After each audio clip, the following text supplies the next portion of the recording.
রহিম মৃত্যুর যন্ত্রণায় ছটফট করছে। রহিমের পাশে বসে আছে তার 3 ছেলে এবং রহিমের স্ত্রী রহিমা। আমার সময় শেষ হয়ে এসেছে, আমি আর বাঁচবো না। ওগো, তুমি এমন কথা বলো না, তোমার কিছু হবে না। দেখো বাবা, আমরা তোমার কিচ্ছু হতে দেব না। এই সুমন, বাবার জন্য বৈদ্য ডেকে নিয়ে আয় তো। আচ্ছা বড় ভাই, আমি যাচ্ছি। তোদের বৈদ্য ডাকতে হবে না, আমি বাঁচবো না রে বাবা। বাবা, তুমি এমন কথা কেন বলছো? আমি আমি সত্যি বলছি। আমি তোদের 3 জনকে একটা জিনিস দিতে চাই। আমাদেরকে তুমি কি দিতে চাও বাবা? ওগো, তোমার খুবই কষ্ট হচ্ছে তাই না? তুমি কথা বলো না। আমাকে যে বলতেই হবে গিন্নি। এমন সময় মিলনের বউ শিউলি বলে, মা, বাবার তো কষ্ট হচ্ছে, উনি কি বলতে চাই বলতে দিন না, কেন বাধা দিচ্ছেন? শোনো, আমার মাথার বালিশের নিচে আটি আছে। আটি? কিসের আটি বাবা? আমাকে বলতে দাও বৌমা, আমার যে সময় বেশি নেই। দিদি, তোমরা বাবাকে কেন কথা বলাচ্ছ? দেখছো না বাবা কেমন কষ্ট পাচ্ছে? আমার আমার বালিশের নিচে 3টে আমের আটি আছে। তোমরা 3 ভাই নিয়ে লাগিয়ে দেবে।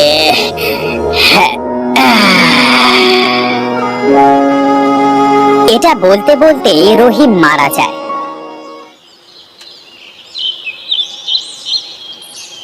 একদিন মিলন তার মেজো ভাই এবং ছোট ভাইকে বলে, বাবা তো মারা গেছে অনেকদিন হলো। বাবা বলেছিল বালিশের নিচে নাকি 3টে আটি আছে। চল তো যে দেখি। হ্যাঁ, তাই চল।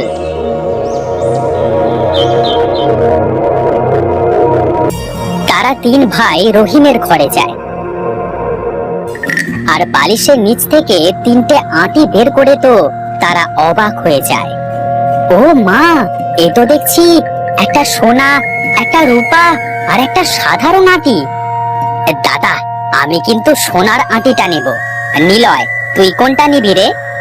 তোমরা যেটা দেবে আমি সেটাই নেব। আমি যেহেতু বড়, আমি সোনার আটি নেব।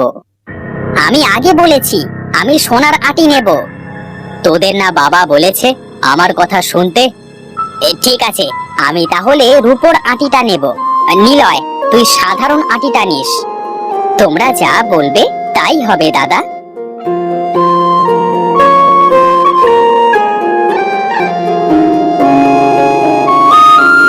তোরা 3 ভাই তো 3টে আমের আটি ভাগ করে নিলি বাবা।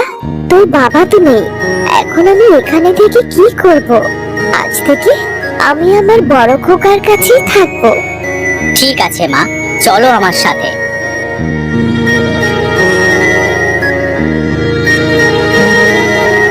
রহিমা মিলনের সাথে তার বাড়িতে যায়। এভাবেই বেশ কিছুদিন কেটে যায়। তাদের 3 ভাইয়ের 3টে আটি থেকে 3টে গাছ হয়। ওগো, দেখেছো আমাদের আম গাছটা কত বড় হয়ে গিয়েছে? কেমন ফুলও ধরেছে দেখো। তাই তো দেখছি বউ। চলো তোমার মেজো ভাইয়ের বাড়িতে গিয়ে দেখি ওদের আম গাছটা কত বড় হয়েছে। এটা তুমি মন্দ বলনি। মিলন ও শিউলি সুজনদের বাড়িতে যায়। সুজন, সুজন বাড়িতে আছিস নাকি? আরে দাদা, তুমি? ভাবিও এসেছে দেখছি। তা এতদিন পর কি মনে করে এলে? তোমাদের আম গাছটা দেখতে এলাম ভাই। আরে ভাবিছে, তা আমাদের বাড়িতে কি মনে করে এলেন? কেন আসতে পারি না বুঝি? আরে কেন আসতে পারবেন না ভাবি, আপনাদের আম গাছটা তো অনেক বড় হয়েছে, আম গাছে ফুলও এসেছে দেখলাম। তোমরা আমাদের বাড়িতে কবে গিয়েছিলে? গিয়েছিলাম 2 দিন আগে। তোরা বাড়িতে ছিলিস না, মায়ের সাথে কথা বলে চলে এসেছিলাম। ও আচ্ছা, তা তোদের আম গাছটা দেখি চল। সুজন আর সাথী মিলে শিউলি আর মিলনকে তাদের আম গাছের কাছে নিয়ে যায়।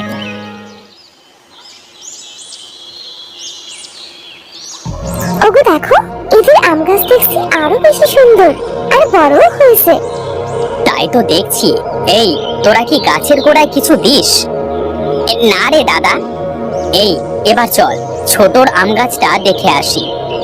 ও তো সাধারণ আম, কি দেখতে যাব ওর আম গাছে?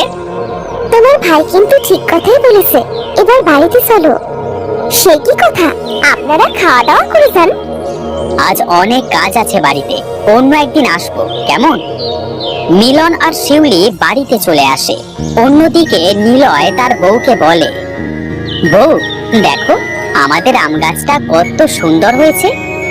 তুমি ঠিক বলেছো, অনেক বড় হয়েছে। তুমি গাছটাকে বেশি যত্ন নিয়েছো, তাই এমন বড় হয়েছে গাছটা। তুমি একটু বেশি বলছো। বউ, আমার এই গাছে আম হলে আমি সবাইকে দেব, আর আমার বাবার জন্য দোয়া চাইবো। তুমি ঠিকই বলেছো। এভাবে আরো কিছুদিন কেটে যায়। তাদের সবার গাছে ফল আসে। ওগো দেখে যাও, আমাদের কাছে রূপোর আম হয়েছে। সত্যি তো, এবার আমরা অনেক ধনী হয়ে যাব, সবাই আমাকে সম্মান করবে। তুমি আর এত ধনী হতে পারলে কোথায়? সোনার আটিটা তো তুমি নিতে পারলে না, যত সব। বলেছিলাম তো, কিন্তু দাদাই তো দিল না। বউ, আমাদের গাছে সোনার আম হয়েছে, দেখো দেখো কত বড় বড় আম। এবার যে আমি রাজা হয়ে যাব। তুমি ঠিকই বলেছো, ওই দুটো আম গাছে আমাদের থাকলে কতই না ভালো হতো। কি করব বলো, এটা যে বাবার আদেশ। মিলন আর সুজন সোনার ও রূপার আম বিক্রি করে অনেক ধনী হয়ে যায়। অন্যদিকে নিলয় হলো এদের দুই ভাইয়ের থেকে আলাদা। চাচা, এই নিন আম, আপনার টাকা দেওয়া লাগবে না, আমি আমার গাছের আম বিক্রি করি না, আপনি শুধু বাবার জন্য একটু দোয়া করবেন। ঠিক আছে, আল্লাহ তোমাদের ভালো করুন বাবা।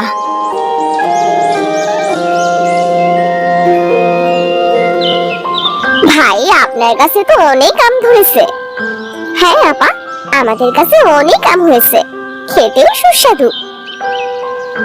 এই নিন, এগুলো আপনি নিয়ে যান। বাড়ির সকলে মিলে খাবেন ভাবি, আর আমার বাবার জন্য দোয়া করবেন।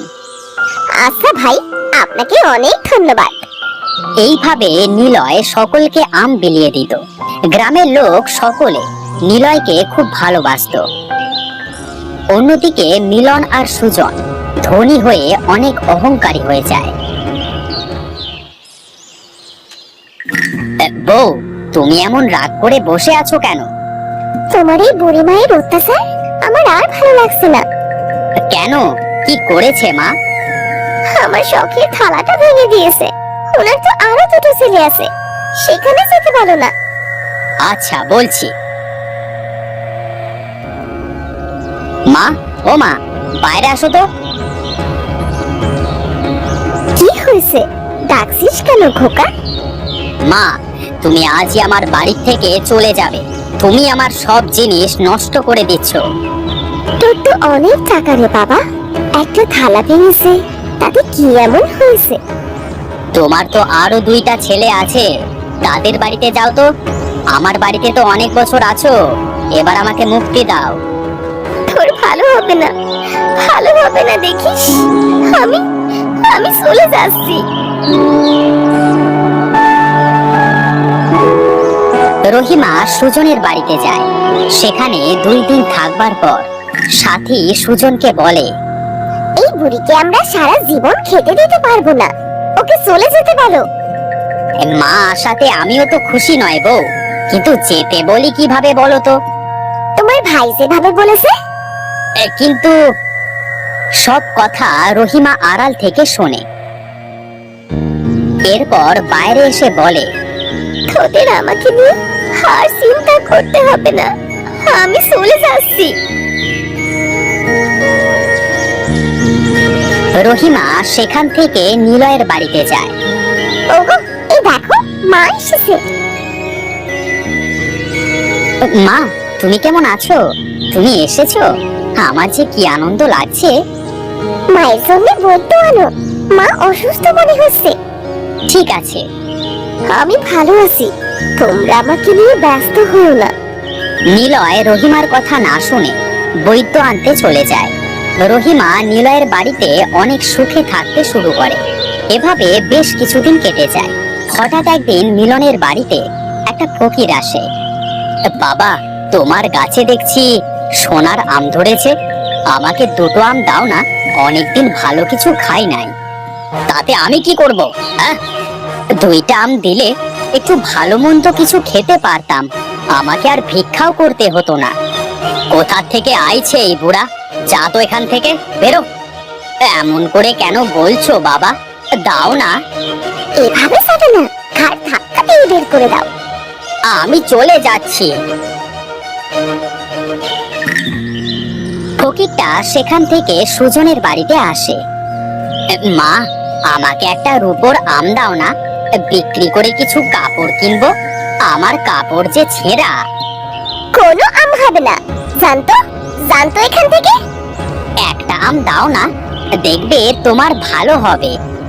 ও কি বললো শুনতে পাস না? যা এখান থেকে, বেরো। ঠিক আছে, আমি চলে যাচ্ছি। ফকিরটা সেখান থেকে নিলয়ের বাড়িতে যায়। বাড়িতে কেউ কি আছো? আসলে আমার খিদে পেয়েছে, আমাকে কিছু খেতে দেবে? কেন দেব না? বউ, চাচাকে কিছু খেতে দাও তো। চাচা, আম খাবেন? তাহলে তো অনেক ভালো হয়, টাকার জন্য অনেকদিন আম খাই নাই। নিলয় অনেক আম এনে ফকিরটাকে দেয়। ধন্যবাদ তোমাকে বাবা, তুমি অনেক ভালো, আমাকে কতগুলা আম দিয়েছো। ফকিরটি তার আসল রূপে ফিরে আসে। এ কি, কে আপনি? আমি জাদুকর ফারুক, তোমার বাবার বন্ধু। তোমার বাবাকে আঁটি তিনটে আমি উপহার দিয়েছিলাম।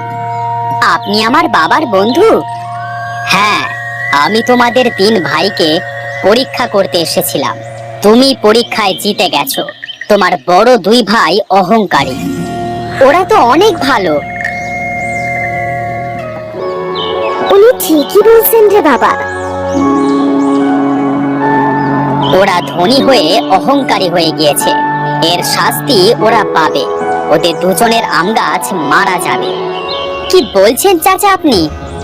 ঠিকই বলছি আমি।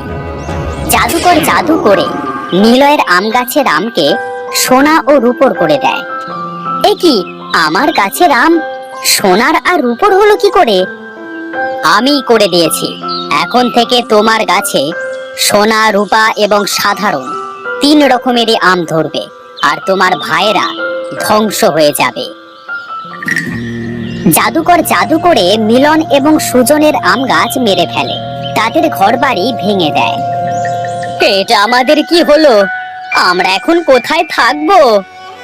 চলো আমরা সুজনদের কাছে গিয়ে দেখি। তারা সুজনদের বাড়িতে যে দেখে তাদের ঘরবাড়ি ভেঙে গেছে। দাদা, এখন আর কি করা? চলো আমরা মায়ের কাছে মাপ চাই। তুমি ঠিকই বলেছো, তোমার মায়ের অভিশাপ লেগে গেছে, তাই চলো।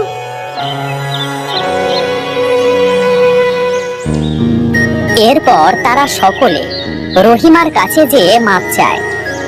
কেন কেন মাফ করবো আমি তোদের? মা, আমরা আমাদের ভুল বুঝতে পেরেছি। তোমাকে তাড়িয়ে দেবার জন্য আমাদের ঘর বাড়ি সব ধ্বংস হয়ে গিয়েছে। তাতে কি হয়েছে? আমি আছি না, আজ থেকে আমরা সবাই একসাথেই থাকবো। ভাই, তোমার আম গাছ তো খুব সুন্দর হয়েছে। এটা আমার না, আমাদের 3 ভাই। এরপর তারা সকলে একসাথে হাসি আনন্দে বসবাস করতে শুরু করে। মিলন ও সুমনের পরিবার তাদের ভুল বুঝতে পেরে ভালো হয়ে যায়। তারা সকলে নানান ভাবে সাহায্য করতে থাকে।